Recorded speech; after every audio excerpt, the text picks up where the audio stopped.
Zee 24 तास एक पाऊल पुढे। शिक्षणाच्या बाबतीत महाराष्ट्र बिहारच्याही मागे असल्याचा धक्कादायक निष्कर्ष समोर आलाय। तिसरीतल्या मुलांना पहिलीचं पुस्तकही वाचता येत नाही, तर पाचवीतल्या मुलांना साधे गुणाकार भागाकार येत नसल्याचं उघड झालंय। इंग्रजीच्या बाबतीतही प्राथमिक शिक्षणाची बोंबच आहे। प्रथम या संस्थेनं केलेल्या सर्वेक्षणात हे धक्कादायक वास्तव उघड झालंय। देशातील आणि राज्यातील प्राथमिक शिक्षणाची अवस्था अत्यंत बिकट असल्याचं प्रथम या संस्थेच्या निरीक्षणातून सिद्ध झालंय। शाळेत न जाणाऱ्या मुलांचं प्रमाण 2010 मध्ये 3.5% होतं। 2011 मध्ये हे प्रमाण 3.4% आलं, तर 2012 मध्ये पुन्हा 3.5% पोहोचलंय। शाळेत न जाणाऱ्या मुलींची संख्या 2010 मध्ये 5.9% होती, ती 2011 मध्ये 5.2% झाली, तर 2012 मध्ये हे प्रमाण तब्बल 11% पोहोचलंय। खासगी शाळांमध्ये 2010 साली 24.3% विद्यार्थ्यांनी प्रवेश घेतला। हे प्रमाण 2011 मध्ये 25.6% गेलं, तर 2012 मध्ये तब्बल 40% विद्यार्थ्यांनी खासगी शाळांमध्ये प्रवेश घेतलेत। विद्यार्थ्यांची वाचन क्षमता सुद्धा दयनीय आहे। 2010 मध्ये पाचवीतल्या 53.7% मुलांना दुसरीचं पुस्तक वाचता येत नव्हतं। हे प्रमाण 2011 मध्ये 48.2% गेलं, तर 2012 मध्ये हे प्रमाण 53.2% पोहोचलंय। दुसरीत शिकवली जाणारी वजाबाकी तिसरीतल्या 36.3% मुलांना 2010 साली येत नव्हती। 2011 मध्ये हे प्रमाण 29.9% गेलं, तर 2012 मध्ये तिसरीतल्या 46.5% विद्यार्थ्यांना वजाबाकी येत नसल्याचं स्पष्ट झालंय। 2010 मध्ये 63.3% शिक्षकांची शाळांमध्ये उपस्थिती होती। 2011 मध्ये हे प्रमाण 87% गेलं, तर 2012 मध्ये हे प्रमाण पुन्हा 85% खाली घसरलंय। 2010 मध्ये 73% विद्यार्थी शाळेमध्ये उपस्थित राहिले।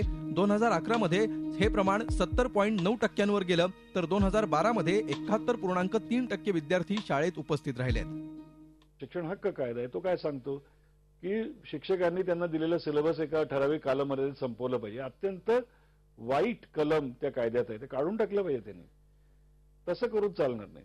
दुसरं असं की एकदा त्यांना तुम्ही लक्ष दिलं की ते लक्ष त्यांनी साध्य केलं की नाही याचं मूल्यमापन, बाह्य मूल्यमापन करण्याची गरज आहे। एकदा जर ती प्रगती अधोगतीकडे गेलं तर त्या अधोगतीतनं आणखी अधोगती, आणखी पुढची अधोगती, म्हणजे उच्च शिक्षणामध्ये जी मुलं येतात ती कोणत्या प्रतीची असतील, या सर्वाचा कणा म्हणजे शिक्षक।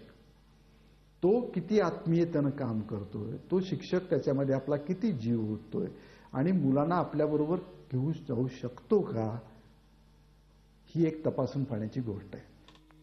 महाराष्ट्राचा विचार करता इयत्ता तिसरीच्या 40.7% मुलांना पहिलीचं पुस्तक वाचता येत नसल्याचं सिद्ध झालंय, तर इयत्ता पाचवीतल्या 41.7% विद्यार्थ्यांना दुसरीचं पुस्तकही वाचता येत नाही।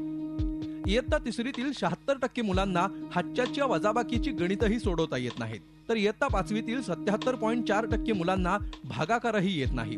गणिताच्या बाबतीत बिहार महाराष्ट्राच्या पुढे असून बिहारमध्ये भागाकार न येणाऱ्या मुलांचं प्रमाण महाराष्ट्रापेक्षा कमी म्हणजे 75.2% आहे। त्याचबरोबर प्रथम संस्थेनं भेट दिलेल्या शाळांपैकी केवळ 50% शाळांनाच पक्क आणि पूर्ण बांधलेलं कुंपण असल्याचं लक्षात आलंय।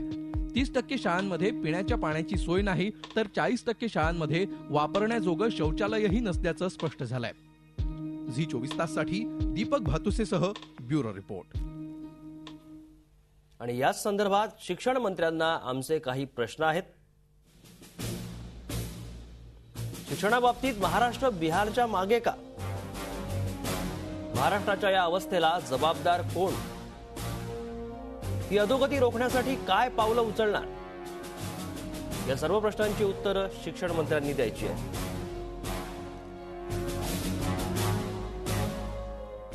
झी 24 तास एक पाऊल पुढे।